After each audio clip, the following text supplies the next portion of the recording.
Ṣàmá wá sọ pé Okona ń dọ́nù justice for Mohbad báyìí. Ṣàmá wá sọ pé Okona ń fi justice for Mohbad dò báyìí ni.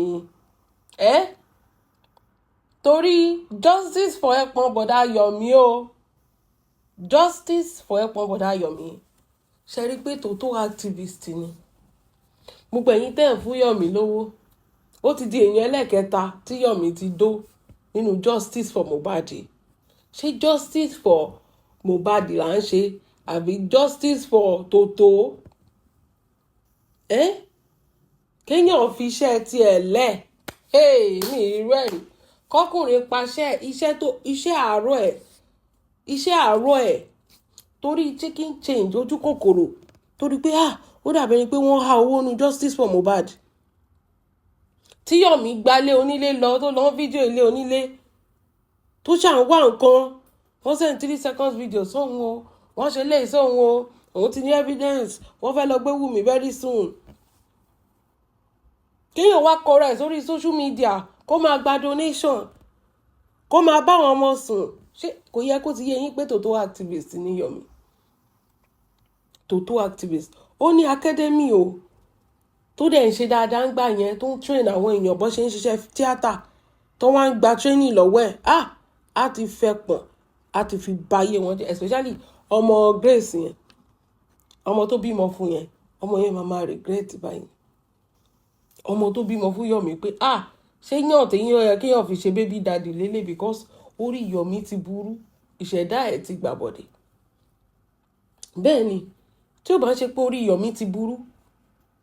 báwo ni Yomi orí mi ẹlẹ́dàá mi o báwo ni Yomi ṣe máa bóbìnrin sùn tó tún máa gbé wá online pé òun tó á tún máa describe òbò wọn á tún máa release video wọn ẹ wá wo the third people no justice for Mohbad náà nìyẹn ẹ wá wo the third person tó bá sọ̀rọ̀ ẹ jẹ́ ń kà kò tí ẹ̀ ní kéèyàn máa fọ̀pá pọ̀lọpọ̀lọ ẹ jẹ́ ń sọ nǹkan tí gẹ̀yẹn màá kà fún yín nǹkan tó sọ. Ó ní Nigerians help me warn actor Yomi o for Yomi Fayodi Yomi Ikebe super ó ní pọ́nrán activist pọ́nrán ló fi ń dánú justice for Mohbad mi ò tiẹ̀ wá blame ẹ̀ tó bá ṣe pé ẹ̀yin oníṣekúṣe náà ni ẹ̀yin oníṣekúṣe tó jẹ́ pé kò sẹ́nibọ́dì tẹ́ẹ̀lì tẹ́ẹ̀dì yín lẹ́fù tí ò sẹ́nibọ́dì ẹ rí bó ṣe ṣe obìnrin alákọ̀ọ́kọ́ ẹlẹ́ẹ̀kejì ẹlẹ́ẹ̀kẹta ẹ sì ń tẹ́ẹ̀dì lẹ́fù ni mi I don't know ẹ̀yin obìnrin I understand wípé kì í ṣe gbogbo èèyàn tó bá ti pè rẹ̀ ní celebrity ẹlòmíì àtijọ́ àti mú ni that is just it Yomi sí tó mi ò mọ̀ ọkọ tó ti attract yín nípa máa kò mọ̀rọ̀ sọ kò ní good credibility kò tiẹ̀ tó wá sówó lọ́wọ́ ẹ̀ so kí ṣẹ̀kan ló ń tó bò lẹ̀ torí pé ó ti lórúkọ ṣé ẹ̀yin gan wà lórúkọ ń sìn ṣé ẹ̀yin gan ló ń fi ìṣẹ̀sìn báyìí lórí social media any small anything ní ẹ̀ ní tìjú òbóyín bíi palliative ni tó máa ń pín souvenir ẹ sọ òbòdì souvenir ẹ há kiri ṣó fi ṣe yín ni ṣé anybody kọ́ máa ti kẹnu sí yín báyìí wọ́n á ti gba pátá yín wọ́n á ti máa shift pant yín kí ló dé náà ẹ̀yin gangan lẹ́ ń bara yín jẹ́ ó pẹ́ kó tó máa fi òbó yín kó tó máa fi ṣe pàpà súfé online ẹ̀yin gangan fún ara yín lẹ́ ń ba ilé ayé ara yín jẹ́ kí ló máa ṣe yín náà kí ló máa ṣe yín tẹ́ẹ̀tì ẹ̀ ní tìjú tẹ́ẹ̀ ní rònú tẹ́ẹ̀tì ẹ̀ lè mọ̀ pé má ti jẹ́ tẹ́ẹ̀dílẹ̀ má jẹ́ tẹ́ẹ̀dílẹ̀ fẹ́ ni bó ṣe ń ṣe wọ́nranwọ̀nran yẹn náà ló fi wọ́n kú sọ pé 2 minutes man náà ni 2 minutes náà at the end of the day ó máa doyin wọ́n ní ó fi ṣé gábà lọ́ máa ń pè ó fi sínú room voice recorder ó tún fi kíní fídíò mọ bí fídíò recorder ṣe bó ṣe mighty tó ń sìn bọ́tìn lásán bọ́tìn aṣọ èèyàn wọ́n lè fi record ẹ̀ pẹ́ẹ̀nì lásán ẹ ṣáàrí ti Google ti kíní yẹn spy glasses yẹn wọ́n fi ń record yẹn wọ́n fi record yín wọ́n máa gbogbo yín wá online ṣé tẹ́ bá ti fẹ́ pín òbò ẹ jọ̀ọ́ ẹ pín òbò fáwọn ọkùnrin tó lówó lọ́wọ́ ìwú ni ẹ máa pín òbò fún Yomi ò ní nǹkan kan ṣó máa ní nǹkan kan ló máa rà pàtí justice for Mohbad tó máa sọ pé justice òun fi gbogbo nǹkan lẹ̀ kọkùnrin kó jíjí ìjì ayé ẹ̀ kó lóun fi gbogbo nǹkan lẹ̀ fún ọmọ tí ò mọ̀ ẹ́ rí kó máa sọ pé òun wá justice fún ọmọ ẹ̀yin ti rọ́kùnrin tó ṣe bẹ́ẹ̀ ìyẹn ló wà òbò yín dẹ̀ máa le òbò yín dẹ̀ máa ṣe kíni ó máa le mi ò rí báwí o ẹ̀yin ló ní ìdòkúdò bá dẹ̀ ṣe ń sọ̀rọ̀ ó tún ti ń kù mí ìmọ́lẹ̀ o bàbá Mohbad ṣe túsọ̀mù nínú justice for Mohbad Yomi ṣe túsọ̀mù nínú justice for Mohbad nìkan ló lùsì jù báyìí torí òun nìkan ni ò rí túsọ̀mù ṣe nínú justice for Mohbad tí Mohbad ò bá kú gan kọ́ ikú Mohbad túsọ̀mù òbò náà fi ń dó òbò náà fi ń dó òbò ni ó ń rún wọn lọ ní ìgbà tó jẹ́ pẹ́yìn náà mọ̀ ọ́kọ́ adogan ni tẹ́yìn ò bá ń ṣonídọ̀tí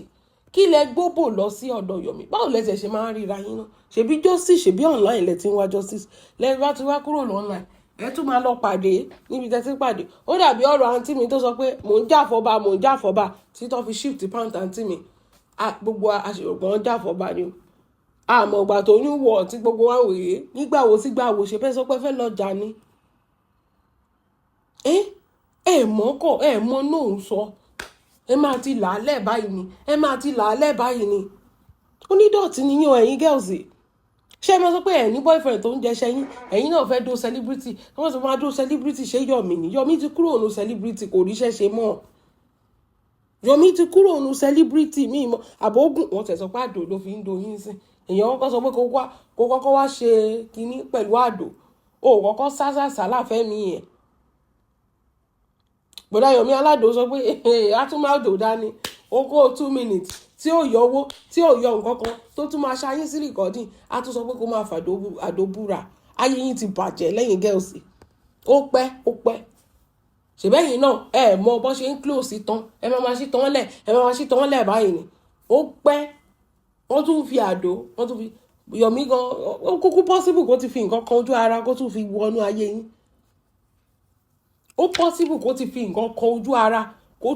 tún kó ogun mọ́ ogun tó ń jà yín tẹ́lẹ̀ kẹ́tù bẹ̀rẹ̀ sí máa já ogun ṣọ́n fi ṣe yín ni these girls they are dirty Ọlọ́run they are dirty girls ó mà ṣe o ẹ jẹ́ ẹ̀ka only Nigerians help me warn actor Yomi o because he has been threatening me saying he's going to post my Kpeku's picture and our knacking video níbi tó tún ṣe dé tẹ́ẹ̀tù ní tìjú dé tí ojú òtún tìyìn dé wọ́n tún ṣayín sí rìkọ́dìn níṣẹ́ 2 minutes ṣebí wà tẹ̀jẹ́ kan bú ẹ bí aṣọ òkè tó má tẹ̀ máa rìkọ́ọ̀dì ẹ ṣe rí bí ẹnjìnì alágbo God bless bí bọ̀dá Hakeem alágbo tó ń gbọ́ ọmọ yẹn tó ń gbọ́ ọmọ kékeré yẹn tọmọ yẹn gan tún ṣẹ́ omi nídìí wẹ̀wẹ̀wẹ̀ báyìí ni bọ̀dá yẹn àbí bíi jama shepherd wọ́n ti ẹ̀gbọ́ ẹ tó bá tẹ̀ máa líìkà sọ pé ṣẹ́rí ó wà fẹ́ 2 minutes ni Yomi ń ṣe lórí wọn tó tún rìkọ́dì ayé yín ti bàjẹ́ àtẹ̀yìn àti Yomi àti justice for Mohbad ẹ ti sọ justice for Mohbad di nǹkan míì mọ́ wa lọ́wọ́ ẹ ti sọ di nǹkan míì mọ́ gbogbo wa lọ́wọ́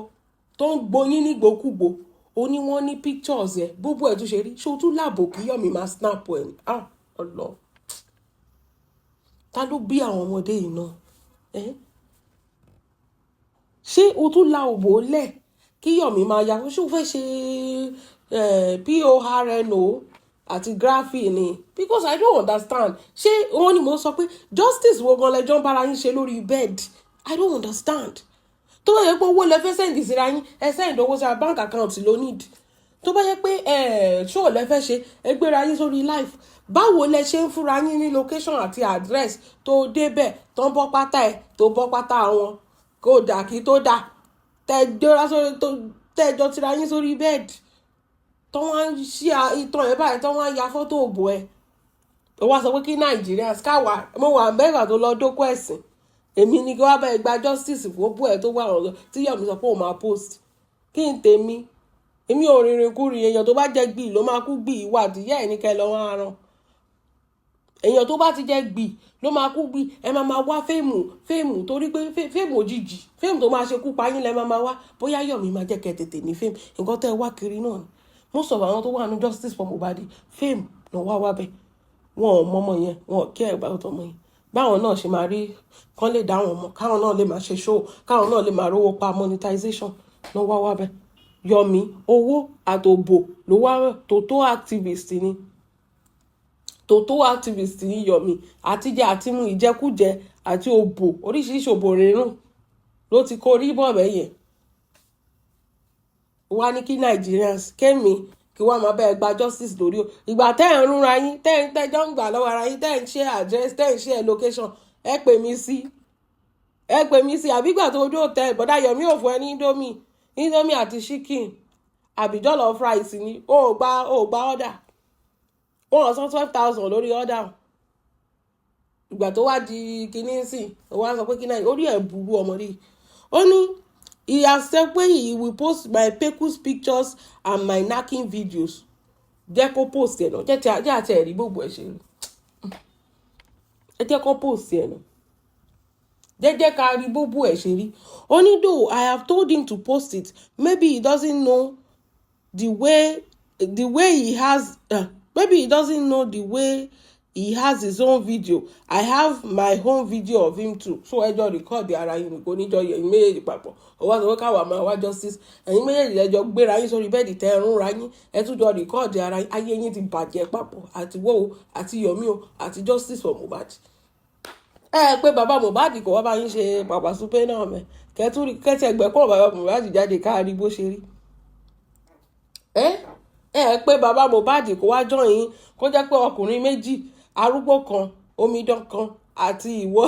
àti bọ̀dá Yomi kébésùbá kan wá sọ ẹ́ di kíní gúgúrú kan máa rún ẹ. Káwúkú mọ̀ pé òkè o justice for ìyẹn ọgbọ́n náà ń pè ní justice for Mohbad. Ìyẹn kẹ́ wá gbé fáyé.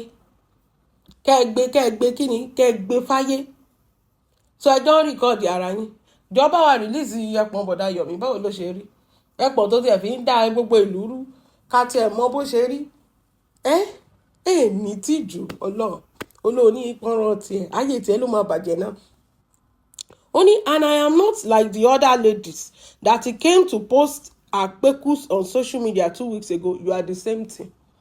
My dear, ìwọ gan jí mi. So wọ́n mọ̀ pé wọ́n wá post 2 weeks ago pecus àwọn obìnrin kan náà. Ìwọ náà lọ síbẹ̀ gbogbo yín onídọ̀tí nìyí aṣẹ́wó nìyí aṣẹ́wó olóṣó nìyí. Bọ́dá Yomi ṣó fún wọn lówó ṣá. Post their pecus. Post ẹjọ́ sórí ibú láàrin ara yín ẹjọ́ post ara yín torí wèrè lẹ́jọ́ ẹjọ́ gbádùn papọ̀ ni. So mọ̀ pé ẹjọ́ ń pín okódó nǹkan tó ń pè ní cross fork ni ẹjọ́ ń ṣe ẹ̀bọ̀dà láti orí ní òpè nǹkan ti ṣe yín lọ́pọlọ. Káwọn Nàìjíríà káwá bẹ gba justice àbí kí n ṣe justice délé ẹjọ́ justice òbò ìyẹn lèmi fẹ́ máa fi arúgbó ara ṣe kiri kí wọ́n bẹ wá justice fòbó ẹ̀. Orí ẹ̀ máa ti burú ọmọdé yìí. Ó ní I will not be quiet at all for him. Alálàlálá. Ẹ wò ẹ fi ògùn lákàyé kẹ́ ẹ fi ṣépè fúnra yín. Ẹ lu Ọbàtálá kẹ́ ẹ fi bára yín jà níbi tó dé wọ́n tún sí kóbìnrin tọ̀tọ̀rìn ká wọ ẹni tó máa lómi lẹ́yìn ẹ̀sẹ̀ jura wọn lọ. Bẹ́ẹ̀ ni níbi tó dé yìí ẹ bá yé ara yín jẹ́ kẹ́nìbọ̀dì má dà sí. Ẹ bá yé Yomi jẹ́ kí Yomi bá yé yín jẹ́ nǹkan tó that is the only fair judgment tèmi lè fún yín o. Ó ní I don't even know who are the people that made Yomi a celebrity. You are part of it. Ẹ̀yin tẹ́ ẹ̀ ń gbóbò fún ẹ̀yin olóṣì ọmọ aṣẹ́wó àṣànà tẹ́ ẹ̀ ń gbóbò fún ẹ̀yin lẹ sọ the celebrity tó fi wà convince pé òun lè rìkọ́ọ̀dì obìnrin òun lè gbé sórí celebrity òbò kojú yẹn náà lọ. Ẹ̀yin tẹ́ ló ń gbóbò ká mọ́lé tẹ́ ń gbóbò ká lóhùn tẹ́ ṣé kó sọ pé òun ò rí lé gbé ni pé wọ́n threaten ẹ̀ ṣé inú threatening tó ti ń threaten bọ̀dá Yomi náà ló ti ń rán àwọn ọmọ ọdún tẹ́ ọlọ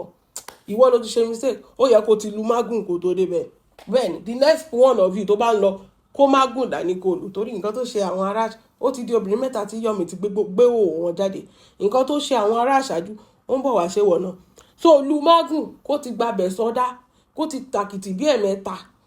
kó tó di pé ó kúrò mẹ́ sódà á ti kú gbogbo á ti mọ̀ pé mágùn ló pa ìṣekúṣe náà àwọn nǹkan wà tó yẹ àbí kó sín òbò ẹ lọ kó wọ́ gbogbo ire gbogbo kádàrà tó wà lára ẹ kó wọ́ kó má kù nǹkan kan mọ́. àwọn nǹkan kan wà ó yẹ kó kẹ́ ẹ dájú ẹ̀ náà ni ó wá ń sọ pé you don't know who made him a celebrity lẹ́nu ẹ kó ló gbá lẹ́nu ẹ ìgbà tó jọ ń dùn mẹ́yìn méjèèjì ṣé ẹ sọ fún wa you know who made him then tó jọ tẹ́yìn yata ṣàwà ń bẹ́ẹ̀ ó ní ẹ̀wọ̀n èèyàn tó sọ ọ́ di ẹ̀yin olórí burúkú iná lẹ̀ sọ di celebrity òbò ni bẹ́ẹ̀ ni ó ní Yomi is so useless and shameless you are useless and shameless more than Yomi because you slept with him bẹ́ẹ̀ ni if you are not useless and shameless why did you exchange address with somebody you did not know because tẹ́ bá ti gbọ́ celebrity báyìí òbò yín máa dìde kó wọn dẹ̀ ní nǹkan kan ṣé Yomi máa gbé dání ló máa jà fún justice for Mohbad tí ò mọ Mohbad tí ò mọ family ẹ̀ kò ní nǹkan kan orúkọ nìkan ni name na water orúkọ nìkan ni àtijẹ́ àtimú gan ló bẹ́ẹ̀ yìí ṣe ń bá àtijẹ́ àtimú tẹ̀rọ pé àkẹ́lódó Yomi ó máa fún yín ní bíi $1 billion àtijẹ́ àtimú náà ni Yomi bá káàkiri tó fi já sínú justice for Mohbad ebi ló lè débẹ̀ ebi lè ń dé lẹ́yìn méjèèjì